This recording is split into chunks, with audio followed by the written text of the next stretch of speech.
오늘은 비트코인에 대해서 한번 이야기를 해볼게요. 자, 제가 오늘 이야기할 내용은 완전히 사유해야 인식할 수 있는 거고, 그리고 많은 상상이 필요한 내용입니다.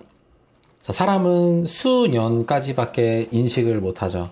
자, 우리가 지금으로부터 10년 전, 20년 전에 있었던 일은 사실상 별로 인지를 안 해요. 우리가 최근에 뉴스를 보게 되면 금리 이야기가 많은데, 지금으로부터 한 30년 전, 40년 전, 그럴 때 금리가 15%였고 이랬던 시절이 분명히 존재했는데, 저보다 나이가 더 많으신 분들은 그 당시에 사회생활도 하신 분들이 많이 있죠. 그럼에도 불구하고 인간은 최근 몇 년에 익숙해져서 항상 생활을 하기 때문에 이 연도가 10년 넘어가거나 20년, 30년 되는 것은 잘 인지를 할 수가 없습니다. 그래서 제가 오늘 이야기하는 이야기는 완전히 사고하고 사유해야지 그런가? 라는 생각이 드는 것, 그리고 상상하는 것이란 말씀을 먼저 드려보고 싶어요. 그리고 제가 비트코인과 관련된 이야기는 앞으로 영상으로 같이 나눌 일은 사실상 없을 것 같고, 나중에 10년 후, 20년 후 이것을 돌아봤을 때 그 당시에 제가 2023년도에 어떻게 생각을 했었는지를 우리 구독자분들에게 그리고 우리 친구들에게 한번 설명하고 한번 짚어보는 정도로 한번 오늘 이야기를 해볼게요. 자, 비트코인은 이 이름에 코인이 들어가죠. 그래서 우리가 나는 부동산에 투자를 하는 것을 중요하게 생각한다. 주식에 중요하게 생각한다. 이런 것들이 있을 거예요. 근데 이제 코인이라고 하면은 비트코인을 비롯해서 이더리움, 그 외에 등등등등들이 많아요. 근데 이게 이름이 코인이기 때문에 이 코인 안에 이 나머지가 들어가 있다고 생각하시는 경우가 많이 있습니다. 하지만 이 비트코인과 나머지 알트코인이라고 불리는 이 나머지 들어가는 사실상 완전히 독립 사건이다.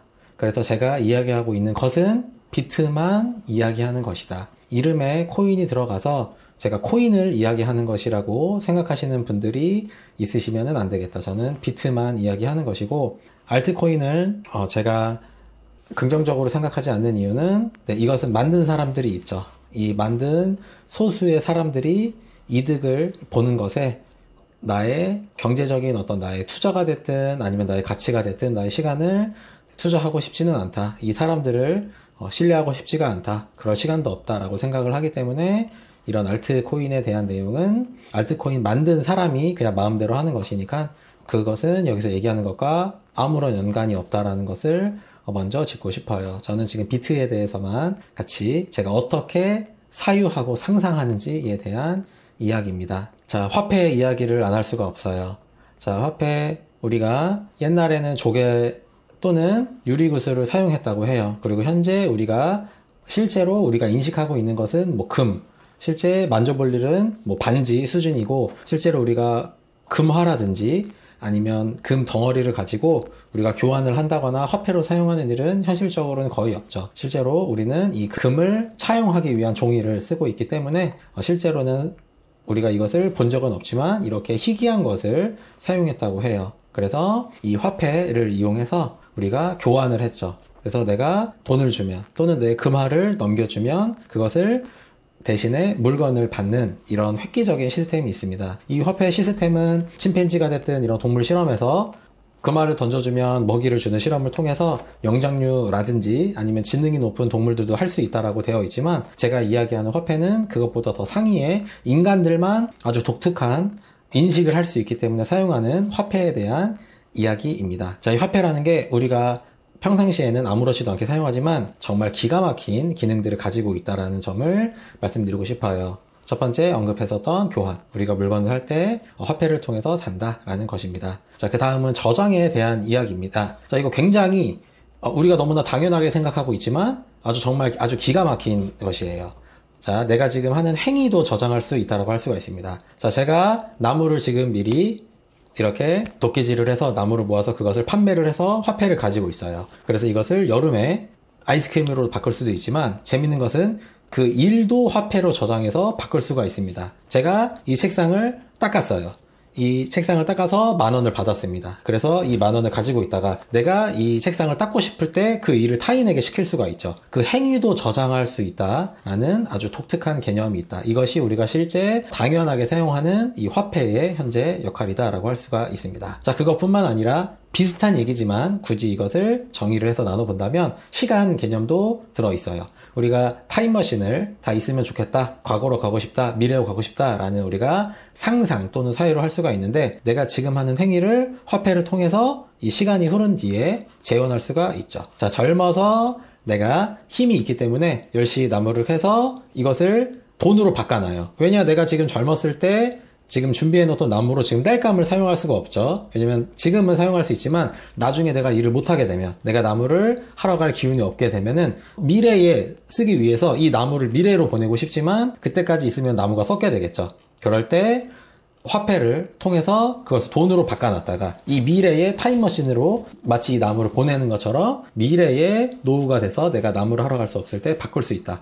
아주 기가 막힌 개념을 가지고 있다라고 할 수가 있겠습니다. 자, 그리고 마지막으로 제가 언급하고 싶은 우리가 이렇게 돈 화폐로 사용하는 것, 에너지도 있어요. 자, 그 얘가 보석금 또는 합의금이 될 수가 있는데, 제가 어떤 범죄를 저질렀습니다. 제가 지우개를 훔쳤어요. 그러면 우리 인류 보편적인 가치로 남의 물건을 훔쳐오면은 이것을 잘못했다라고 하고 그것에 대해서 합당한 벌을 받아야 되는 거죠. 그런데 우리가 이 화폐라는 개념이 있으면 그것을 돈으로 죄가 없는 것으로 바꿀 수 있어요. 그것이 우리가 흔히 얘기하는 보석금 같은 것이 되겠죠. 그래서 내가 잘못을 저질러서 우리의 약속이 있어요. 지우개를 훔쳐가면 감옥에 가다 놓고 이 죄를 묻는다. 일주일 동안 감옥에 있어야 된다라는 것이 있는데, 제가 그 가치를 평가를 해주죠. 우리가 사회에서 이것을 죄가 이 정도 죄는 이 정도 금액의 가치를 한다라고 평가를 해줘서 그러면 죄를 없앨 수가 있습니다. 또 반대의 경우도 있어요. 제가 남이 지우개를 훔쳐가서 내가 피해를 입었습니다. 그러면 누군가 그 시간에 지우개를 다시 돌려주지 않으면 제 피해가 복구가 되지 않는데, 제가 이것을 돈을 받음으로 해서 합의를 하게 되죠. 그러면 내가 피해를 받았다고 생각했던 그것이 없어지게 된다. 또는 그것보다 더 많은 합의금을 받게 되면 그 내가 피해를 받았던 속상한 마음, 이런 것도 해소가 되죠. 이런 아주 재미있는 성과를 가지고 있다. 우리가 단순하게 교환만 하는 또는 저장만 하는 것뿐만 아니라 우리가 실제 화폐에는 인간들만 할 수 있는 이런 독특한 개념들이 다 녹아져 들어있다라고 할 수가 있겠어요. 정말 신기한 개념이다. 나는 물건을 사고 어떤 걸 할 때 별 생각 없이 우리가 화폐를 지불하고 결제를 하고 하지만 실제로 정말 엄청난 개념이 들어가 있다. 정말 특이한 기적적인 물건이다 라고 할 수가 있습니다. 그래서 2023년도 기준으로 이런 가치가 있는 화폐를 가장 최근에는 금을 사용하고 있습니다. 옛날에는 조개를 썼다고 하고 그 다음에 뭐 유리 구슬을 썼다고 하고 이렇게 시간이 흘러서 지금은 금을 사용하고 있죠. 그래서 우리가 금을 통해서 앞에서 이야기했던 그런 화폐의 속성을 계속 사용하고 있습니다. 그런데 금은 무겁죠. 그리고 옛날에 우리 고대 시대에 있었던 국가들이 망할 때 항상 이 금화에 가짜 금속들을 섞어서 이 가짜 금화가 너무 많이 풀리고 이런 일들이 있었어요. 그래서 우리가 씹어서 이렇게 반지 같은 거 깨물어서 확인을 할 수 있다라고는 하지만 실제로 이 진품과 가품, 이 금이 몇 프로 들어있나, 우리 뭐 16K인가, 뭐 18K인가, 24K인가 이런 것들 있죠. 그런 것들이 가품, 진품을 구분하기가 어렵고 무겁기 때문에 실제로는 화폐로 금을 사용하고 싶은데 너무 번거롭죠. 그래서 우리 똑똑한 인간들은 종이에 이 차용증을 써서 이 차용증을 교환하는 것으로서 이 화폐의 기능을 해왔습니다. 근데 이 차용증이 나만 사용하고 있으면은, 내가 금을 가지고 있는 게 무거우면 이 차용증을 가지고 있다가 내가 금이 필요할 때 이 차용증을 가지고 와서 이 금을 다시 전달을 해서 화폐로 사용해야 되는데, 이 차용증을 많은 사람들이 들고 있다면, 그리고 이 차용증을 어떤 한 곳에서 그 누가 가지고 와도 이 차용증을 가지고 오면 내가 금으로 교환해 주겠다는 약속이 있으면, 이 약속의 가장 핵심은 다수죠. 다수가 이것을 용인하고 있으면 이 차용증만 가지고 교환을 해서 쭉 살다가 나중에 내가 금이 필요할 때 그 차용증을 갖다 주고 금으로 가지고 오면 되겠다라는 것으로서 우리가 현재 사용하고 있는 이 화폐를 사용하게 되는 거죠. 그것이 가장 다수가 사용하고 가장 보증받을 수 있다. 보증받을 수 있다는 얘기는 내가 차용증을 가지고 우리 사람들이 이렇게 서로 교환해서 우리가 화폐로서 사용을 하다가 어느 날 이 차용증을 가지고 왔는데 아무도 이것을 금으로 바꿔주지 않으면 안 되겠죠. 그래서 그 가장 다수가 사용하고 가장 높은 신뢰를 받는 것을 우리가 달러라고 칭해서 우리가 사용하고 있죠. 만약에 우리가 달러, 원화 이런 종이 돈이 없었다면은 우리가 항상 금을 들고 다니면서 날라야 했을 거고, 집 같은 거 살 때는 금을 나르지 못해서 이사를 할 수 없고 이런 경우들, 그리고 그거 보관할 데도 없죠. 이런 너무나 불편했을 텐데 우리가 똑똑해서 이 차용증을 가지고 이 종이를 통해서 우리가 화폐가 가지고 있는 속성을 이용하면서 지금까지 살고 있다라는 것입니다. 그래서 여기까지가 너무나 아름다운 이야기죠. 이것은 우리 화폐에 관련된 책을 읽으면 다 나와 있는 것이고, 저는 지금 대충대충 가볍게 설명을 했지만 또 항목별로 아주 자세하게 설명이 되어 있어요. 그런데 무슨 일이 일어났느냐? 1971년에 이 제도가 폐지가 되게 됩니다. 자, 금을 직접 화폐로 사용할 수 없어서 우리가 그 차용증을 써줘서 금을 나르지 않아도 이 차용증을 가지고 있었는데, 이 차용증을 많이 갖고 있고 우리 다수가 사용하니까 이 차용증을 돌려서 우리가 이것을 화폐로 사용하고 있었어요. 금은 나중에 바꿔도 되니까, 우리가 정말 필요한 건 금이 아니라 지금 물건이니까, 또는 이 행위가 필요한 것이니까 이 차용증 가지고만 사용했었는데 1971년에 엄청난 일이 일어납니다. 자, 이 달러라는 것이 금에 대한 차용증이라고 약속을 했는데 갑자기 그거는 아니고 그냥 달러로 하겠다 라고 한 거죠.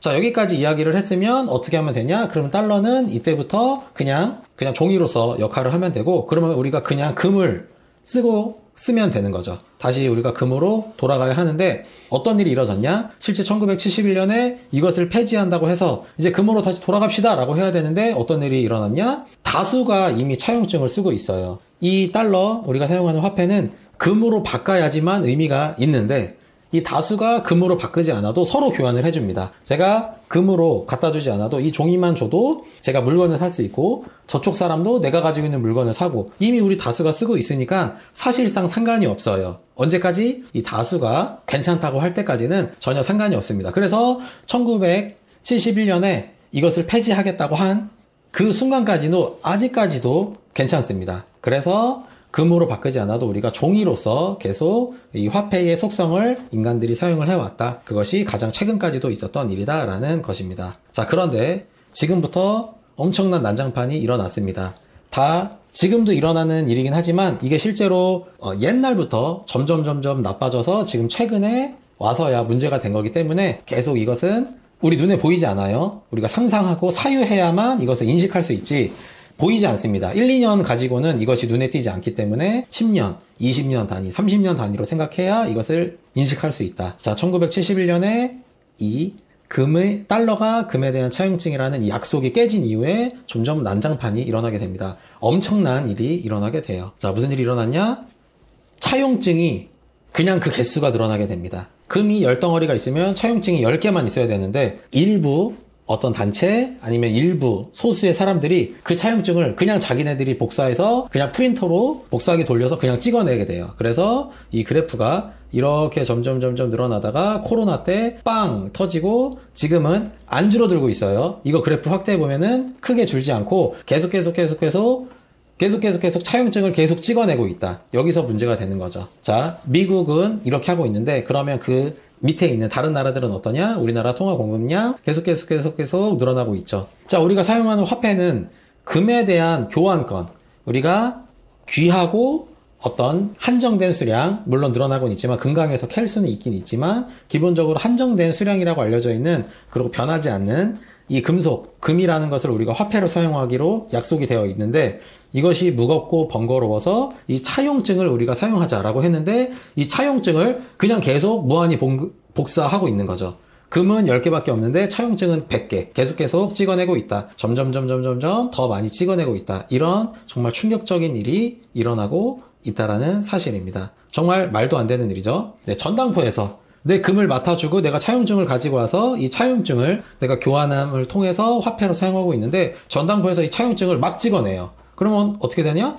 당연히 불법이죠. 당연히 하면 안 되는데 우리가 합법, 불법을 판단해 주는 것이 바로 그 전당포입니다. 이것은 뭐 정부라고 할 수도 있고 뭐 일루미나티라고 할 수도 있고 어떤 그 누군가, 이 세상을 움직이는 그 누군가라고도 할 수 있는데, 아무튼 그 거시기에서 계속 이 일을 하고 있다. 그래서 이것이 잘못된 일이라서 불법인데 소수의 사람들이 이 행위를 계속 해오고 있어서 이런 말도 안 되는 그래프가 일어나고 있다라는 것입니다. 그래서 잘못이 되지 않고 당연히 불법이에요.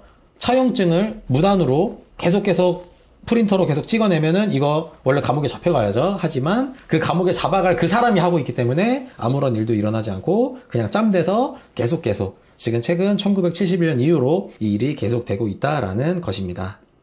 자, 그래서 현재 우리가 어떻게 되냐? 혹시 이 영상을 보시는 분이 이 달러를 찍어내는 또는 우리 화폐를 찍어내는 기계를 가지고 있는 분이라면 그 분은 괜찮죠. 그분 외에 모두가 가난해지는데 어떻게 가난해지냐? 서서히 가난해집니다. 이게 굉장히 중요해요. 우리가 인지할 수 없다. 이걸 인지하려면 10년, 20년 단위로 사유, 상상을 해야만 이것을 인식할 수 있고, 그냥 가만히 있으면 사실 별 느낌 없죠. 그냥 제가 찍어내면 찍어내나 보다 라고 할 수가 있게 됩니다. 자, 서서히 신압으로 우리 모두를 어떻게 망치고 있느냐? 물가가 상승한다는 것에서 우리를 망치고 있다라는 것입니다. 자, 그래서 어떻게 되느냐? 이 세계가 전부 다 엉망이 되고 있죠. 그래서 가장 다수의 사람들이 가장 높은 신뢰를 가지고 사용하고 있는 이 차용증 중에 1등 차용증, 이 달러죠. 그 달러를 가지고 있는 미국, 이 안에 일부지만 이 미국을 제외한 나머지 국가들은 다 점점점 물가가 너무 많이 올라서 점점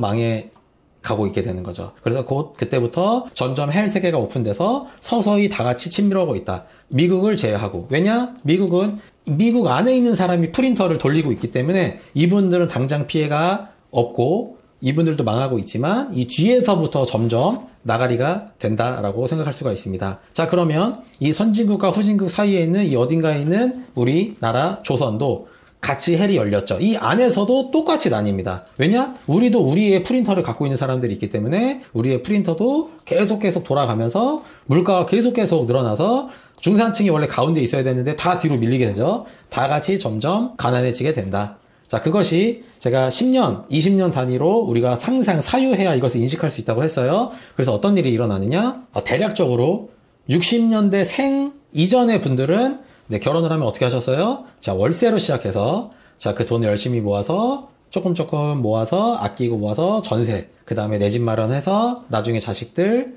결혼할 때 보태주고, 이런 패턴으로 살고 있었죠. 자, 하지만 70년대생 이후에 신혼생활, 헬조선을 실제로 살아가고 있는 사람들은, 자, 결혼해서 월세로 시작하면 그 뒤로 바뀌는 거 없죠. 그냥 영원히 월세예요. 자, 전세로 시작하면 그냥 전세다. 자, 집이 있는 사람들은 안 그럴 것 같나? 아니요. 프린트가 없으면 다 똑같습니다. 자, 자가를 가지고 있으면은 이분들은 괜찮아요. 이분들은 자가를 가지고 있으면 영원히 거기 그냥 살면 되니까 이분들은 괜찮은데, 문제가 이분들이 자식을 낳는 게 문제인 거죠. 이분들이 자식을 낳으면 프린터가 없기 때문에 이 자식들이랑 같이 살면 상관없지만 이 자식들이 분가할 수가 없습니다. 왜냐면 부부가 2명 살다가 자식이 2명 또는 1명이 있으면 이러면 사실 상관이 없어요. 근데 그 중에 1명이 나가려고 하면 이 사람은 다시 나가서 집을 구할 수가 없기 때문에, 이 자식은 전세로 시작했기 때문에 다시 영원히 전세, 그냥 다 같이 점점 가난해진다.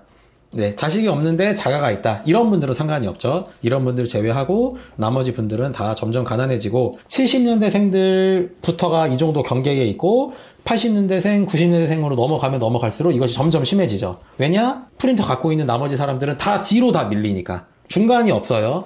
프린터가 없으면 전부 다 뒤로 밀리게 된다라는 것입니다. 자, 그것이 실제로 어떤 일이 벌어지냐?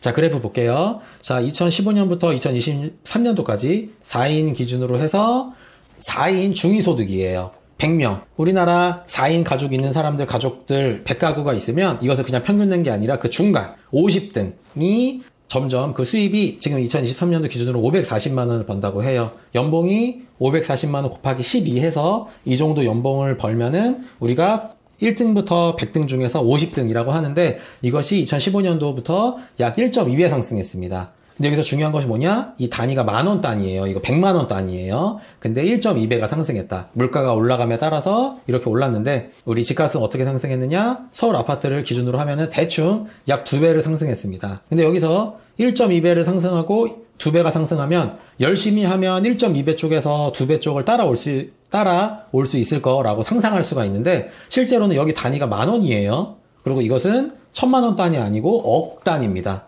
억 단위가 2배로 뛰고 여기는 100만원 단위가 1.2배 뛴 거기 때문에 절대로 따라올 수 없다.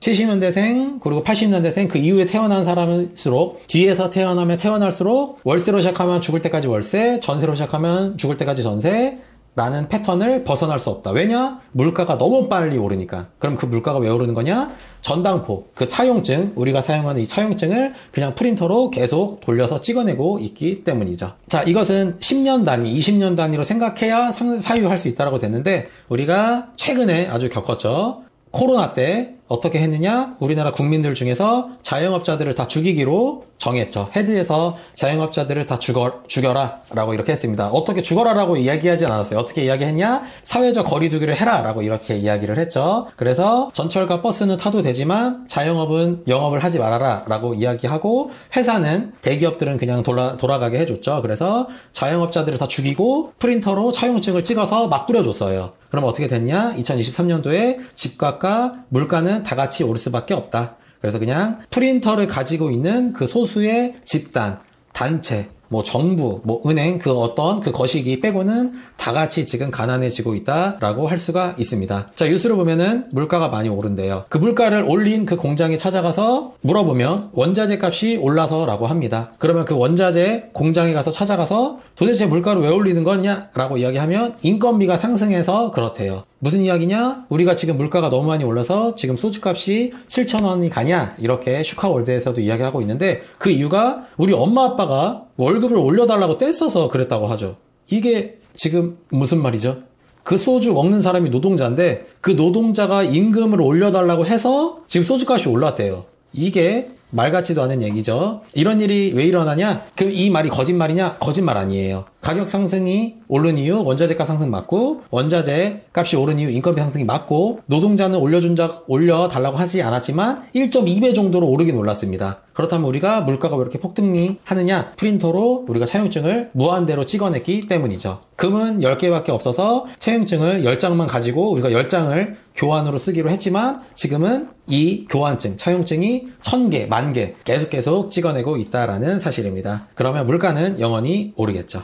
그런데 저만 불편하게 느꼈던 건 아니에요. 선인들은 그렇게 호락호락하지 않습니다. 이것에 대해서 불편해해서 우리 유동성을 공급하겠다 있던 개소리가 다 절대 있으면 안 된다. 이거 완전 개소리다라고 이야기했던 선임분들이 계시죠. 그래서 이러면 안 된다. 우리가 처음에 조상님들이 계속 해왔던 것이죠. 우리가 희귀하고 귀한 것들, 우리가 보편적으로 변화하지 않는 그 금, 유리구슬 같은 것들만 우리가 화폐로 사용해야 된다. 그런데 우리가 그냥 우리의 편의를 위해서 종이 차용증을 사용했던 것인데 이 차용증을 금은 10개밖에 없는데 이 차용증을 10개로 시작해야지 10개만 사용해야지 이것을 100개, 10,000개 사용해서는 안 된다라고 이야기했던 선임분들이 계시죠. 그래서 이것을 고치기 위해서 많은 노력들을 해왔어요. 그래서 금 또는 달러, 실제로는 금보다는 이제 달러 이게 문제죠. 그래서 이것을 대신할 수 있는 것을 오랫동안 탐구해와서 우리 선인들 또는 어떤 선인이 결국 2008년도에 제작에 성공하게 되었습니다. 정해진 수량이에요.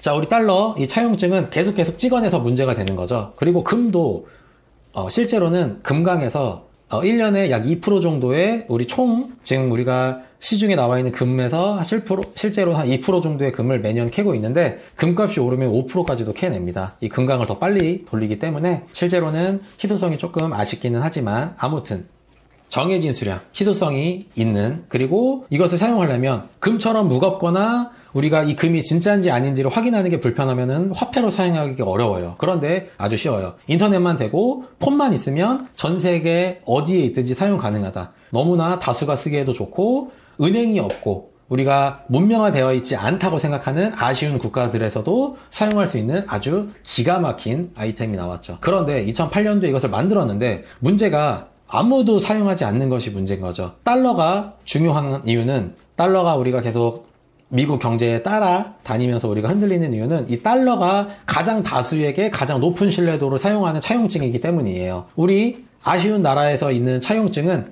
다른 나라에서 사용을 못하게 하는데 달러는 전 세계 어디를 가느나 사용할 수 있죠. 그래서 중요한 것은 다수가 사용해야 되는데 희소성이 엄청나고 대중성이 있는데 문제는 2008년도에 아무도 쓰지를 않아서 이것이 그냥 쓰레기인 거죠. 그래서 교환할 곳이 없기 때문에 이 차용증 아무도 희소성이 있고 대중성이 있는데 그리고 핸드폰만 있으면 나도 볼 수 있고 너도 볼 수 있어서 우리가 아주 우수한 화폐로 사용할 수 있음에도 전혀 사용할 것이 없었죠. 그래서 전혀 가치가 없는 그냥 뭐 쓰레기도 아니죠. 그냥 전기 잡아먹는 것이었던 거죠.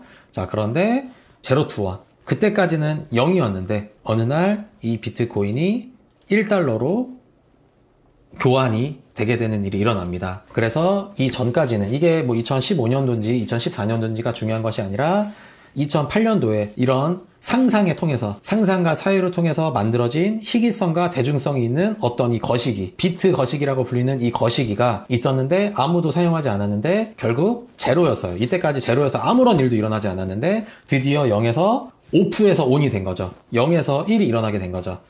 이런 사고, 이런 사유는 이 제로투원이라는 책에 있는 내용인데 그때까지는 전혀 아무런 일도 일어나지 않고 완전 0의 상태였었던 거예요. 이것이 처음에 만들어졌을 때. 그런데 어느 날 1달러를 찍게 되었다라는 이야기입니다. 여기까지가 제가 지금까지 드렸던 이야기의 핵심이에요. 우리 구독자분들께서 여기까지 이해하실 수 없을 거예요. 저도 이해되지 않고 그냥 저의 완전한 상상이기 때문이죠. 그런데 어느 날 이런 일이 일어나서 이 비트 거시기라는 것이 결국 1달러의 교환 가치를 얻게 됐다. 그래서 희소성이 있고 그리고 핸드폰과 인터넷만 되면 전 세계 어디서든지 사용할 수 있어서 엄청난 압도적인 대중성이 있다. 그리고 교환 가치를 이때부터 갖게 된 거죠. 그래서 이때부터는 우리가 달러, 이 차용증의 역할을 이때부터 할 수 있게 되는 거죠. 왜냐? 이것을 가지고 핸드폰을 가지고 다른 사람들한테 가서 또는 가지 않더라도 이것을 제가 보내고 받고가 되기 때문에 이때부터는 화폐의 역할을 하게 되었다. 그렇다면 희소성이 있기 때문에 0에서, 제로에서 1이 돼서 이것은 1달러가 됐든 10억이 됐든 100억이 됐든 그것은 그냥 시간의 문제인 거고 1달러만 됐으면 그것으로 끝이다 라는 것입니다. 자, 1달러가 됐으면 그럼 무슨 일이 일어나냐? 우리가 화폐를 지금 계속 더 찍어내죠.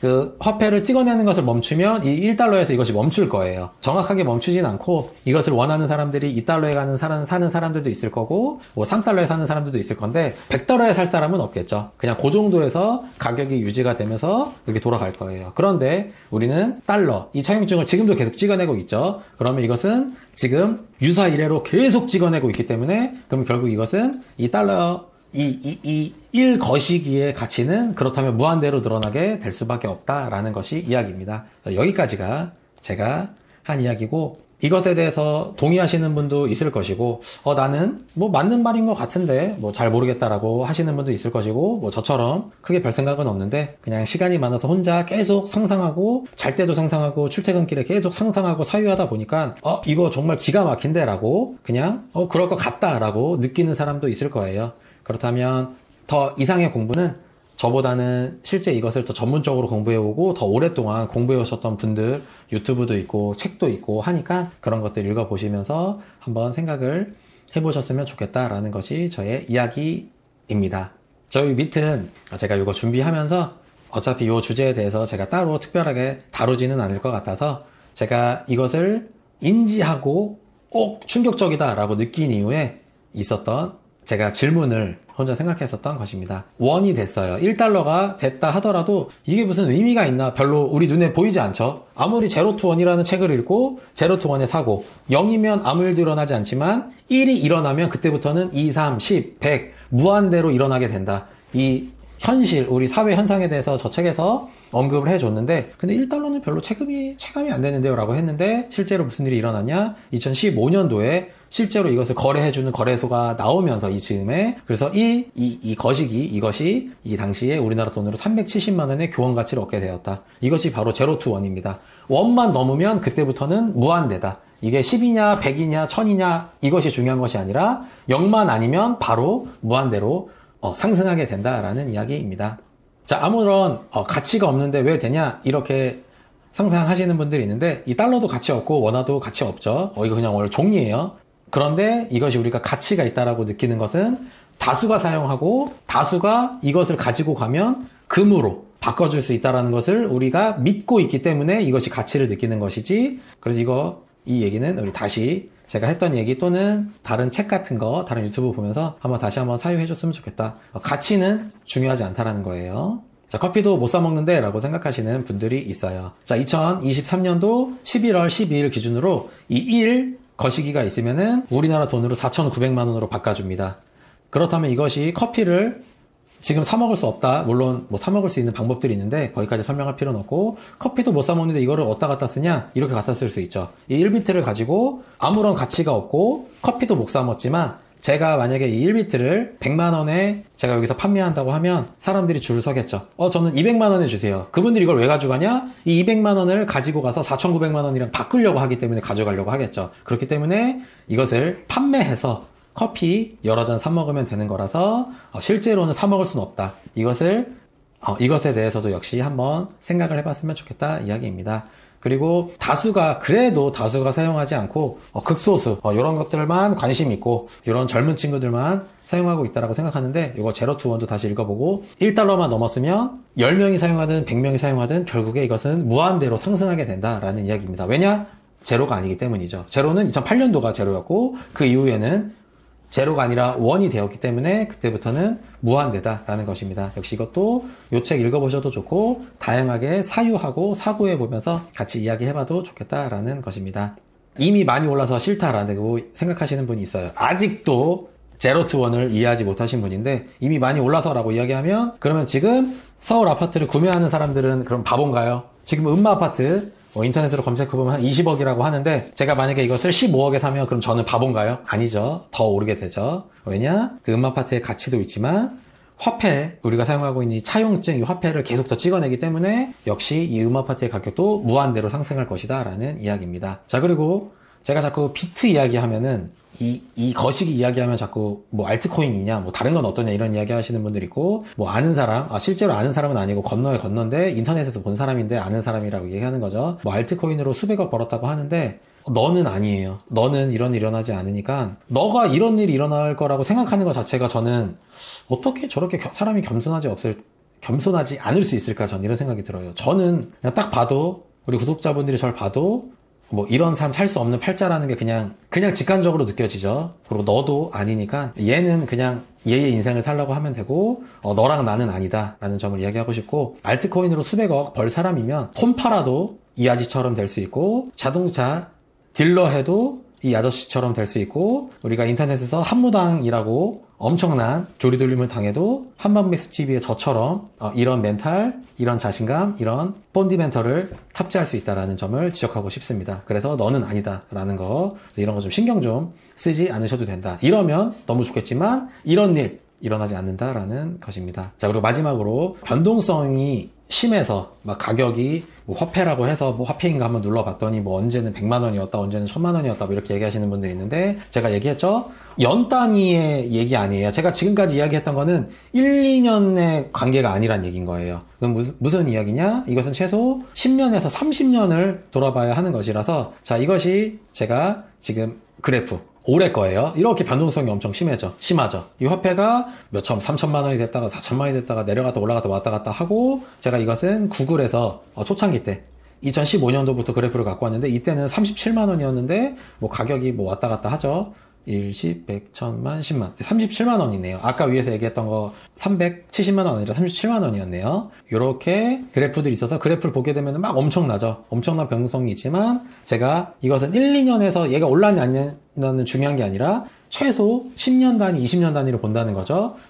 그러면 이 변동성을 어떻게 생각하셔야 되냐? 2015년도에 이것을 37만 원의 가치라고 인지하셨던 분은 언제냐? 2015년도에 10 더하면 2025년도죠. 이 사람은 아직 10년 안 됐으니까 이 사이에 가격이 올랐냐 내렸냐는 실제로 우리에게 큰 의미를 주지 않는다라는 점을 지적하고 싶은 거예요. 이것은 짧게는 10년, 길게는 30년, 40년, 50년 후의 이야기를 이야기하는 것이라서, 이 영상을 보시는 분이 만 75세가 넘으셨다면 관련 없을 거예요. 그분들은 그냥 편하게 살다가 가시면 되고, 만 75세 이하다, 나는 그거보다는 어리다라고 하시면 해당하는 이야기다라는 점을 말씀드리고 싶어요. 10년 후, 20년 후에 제가 말씀드렸던 게 우리에게 현실로 다가오기 때문인 것이죠. 자, 그래서 우리가 목표로 하고 있는 거, 그리고 저도 이렇게 목표를 하고 있어요. 그래서 저도 이렇게 일하고 돈을 벌어야 된다라고 이야기하고 있죠. 그래서 언제냐? 만 75세 넘어서, 또는 제가 그 전에 어떻게 될지 모르지만 일을 할 수 없는 상황이 되면은 그때 경제적 상황이 위기가 올 수가 있겠죠. 그리고 또는 인생에서 중요한 순간들,